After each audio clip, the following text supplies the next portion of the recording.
Hello and welcome back to another video. Today's video is going to be a tier list / meta rundown. I'm going to be going over what comps are working following the B patch after 12.2.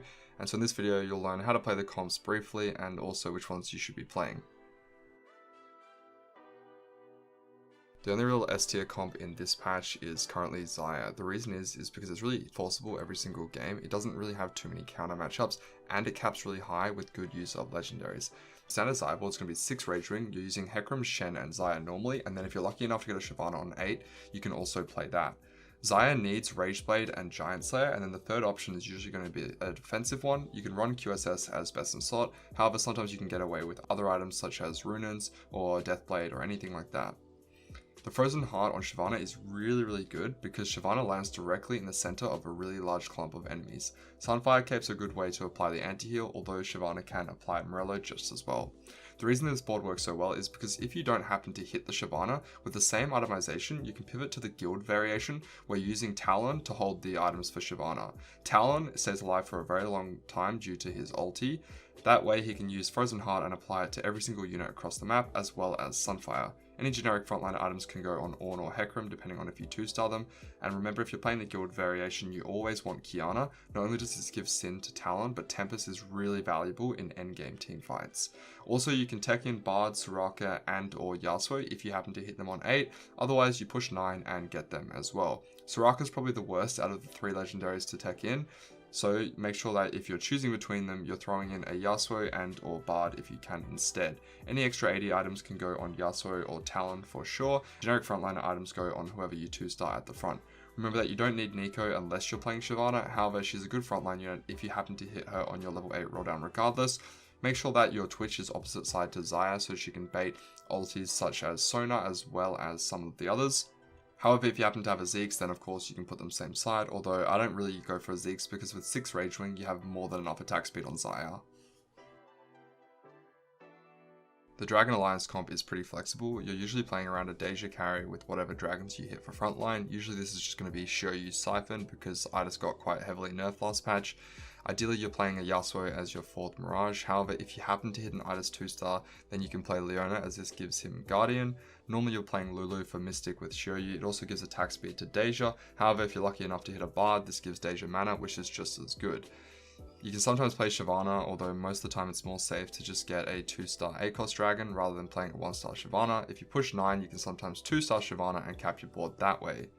Deja items have changed this patch. You don't actually want attack speed unless you're playing Duelist. So ideally it's Archangel's Eye Dual Gauntlet, although if you do have Duelist then you can get away with RFC, sometimes Rage Blade +1, although I'll get into this later as I do have a Deja comp as well. Remember not to get baited by just playing dragons. Of course, if you happen to hit 4 cost 2-stars on your rolldown instead of the dragons, you don't need to play 3 dragons in this comp. For example, if you happen to hit a Nunu 2-star as well as a Hecarim, then you just play that as well. Also, generic frontline items can go on whoever you 2-star first. It doesn't really matter as all the dragons are quite good tanks. Next up we have Deja. Like I said before, the attack speed changes to Deja have made the items change significantly, so instead of playing attack speed items you'd rather have Archangel's Eye Dual Gauntlet. If you don't get Eye Dual Gauntlet then you can run GS +1 instead.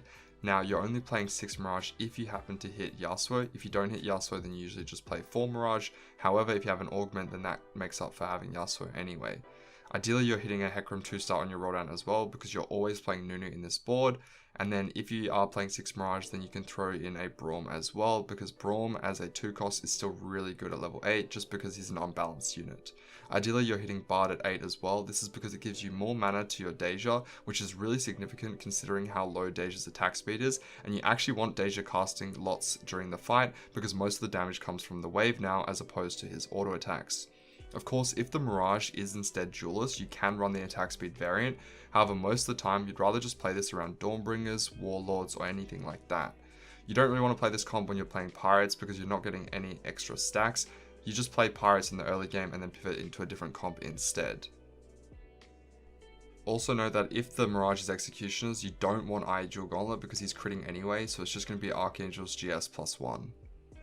Corki is still really strong this patch, and not much has changed since I released the guide. You still play him roughly the same way. However, due to the significant Idis nerfs, there is a new variation if you don't happen to hit Idis on your rolldown.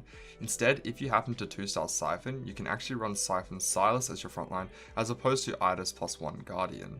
Also, this way you get an extra mage via Silas, which means that if you happen to get a mage spat, it's really easy to tech in 3 mages into this comp, as opposed to before where you would have to run 2 extra mages.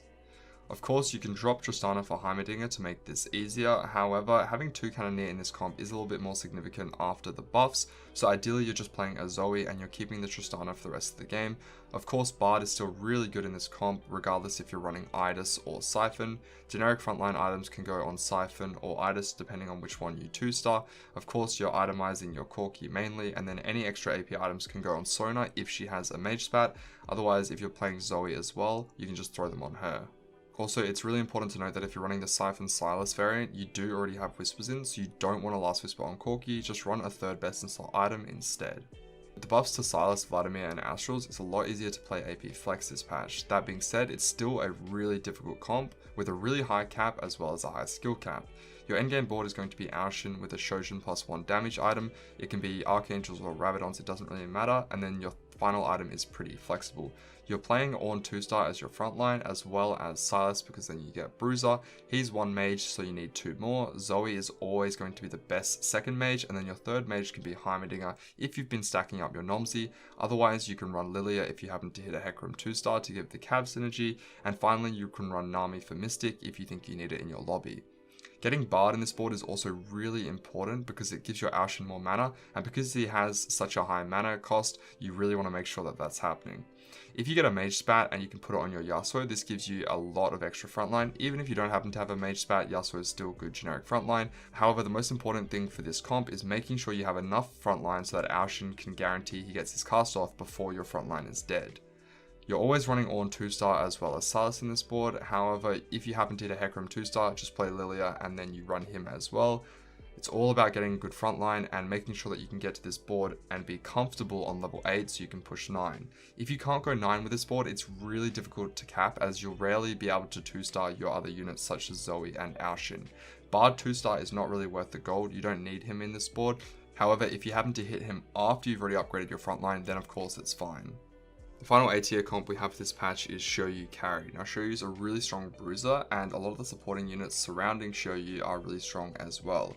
For Shoryu, you need BT Titans +1. This can be any extra defensive item or any extra AD item if you think you want more damage.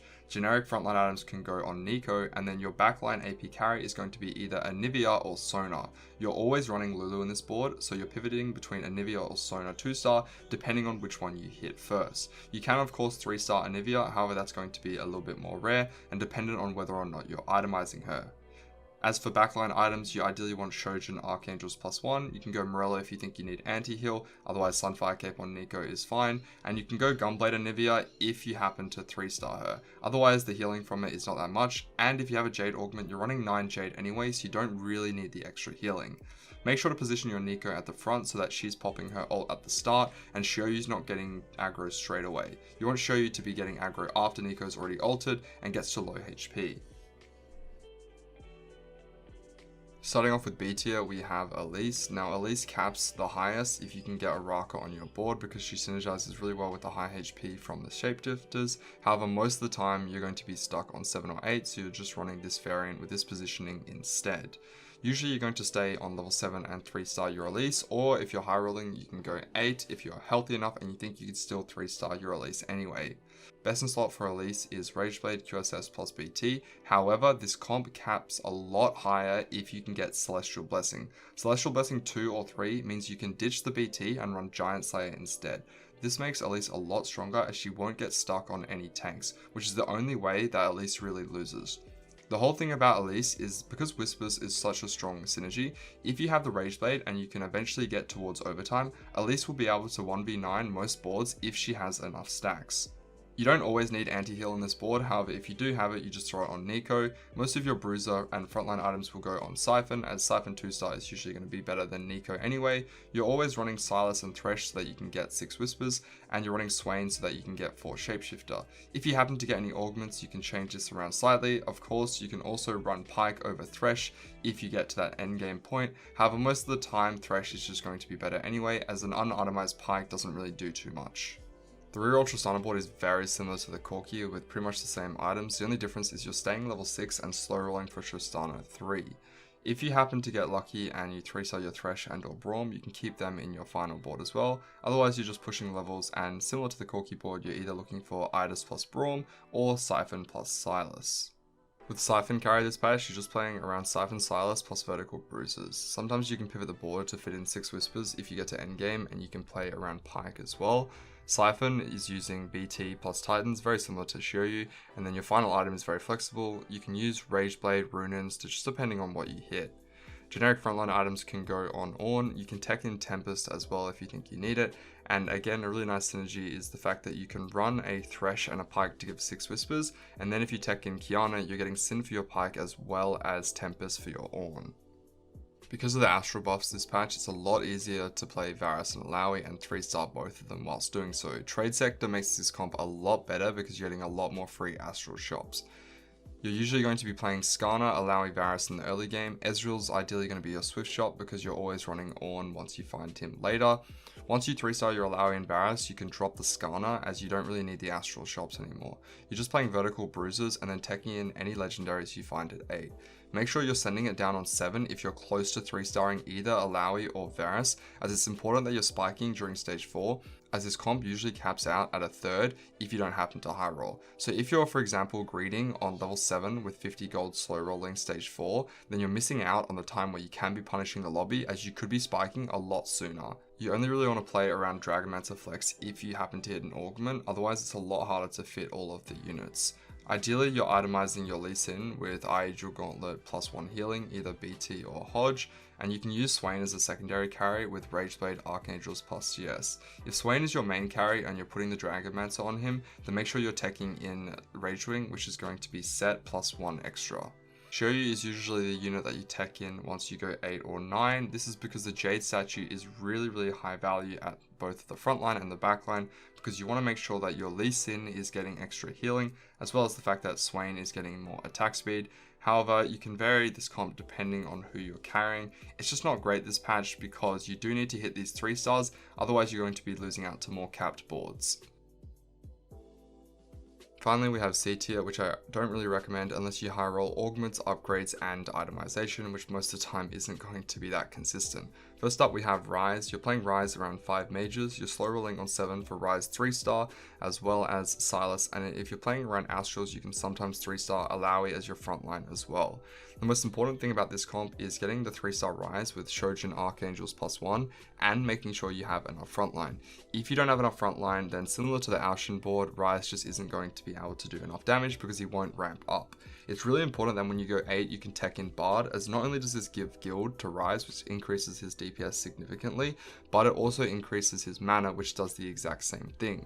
You can cap your board with Zoe and other legendaries, however, most of the time you're going to be stuck on 7, barely making it to 8, as Rise just isn't that good this patch. Next up we have Volibear, which usually requires getting a Dragomancer Spat or Augment. This allows you to stay on 7 and play 6 Dragomancer as well as Legend. The important thing about this board is 3-starring your Volibear. You can also 3-star Anivia and Lee Sin as well. 3-starring Lee Sin is actually not too bad because it gives more stats to Volibear, as Volibear is going to be eating Lee Sin. Ornn can eat someone else. Ideally you're hitting a Yasuo, but most of the time that's not going to happen on 7. The best in slot for Volibear is Rageblade, QSS plus Giant Slayer. You can also run BT, however usually this means it's going to be lacking damage. If you're going to drop anything, it's probably going to be Giant Slayer. He does have Lightning, which can actually hit the backline, meaning that GS isn't that important. However, you will still get stuck on super tanks sometimes.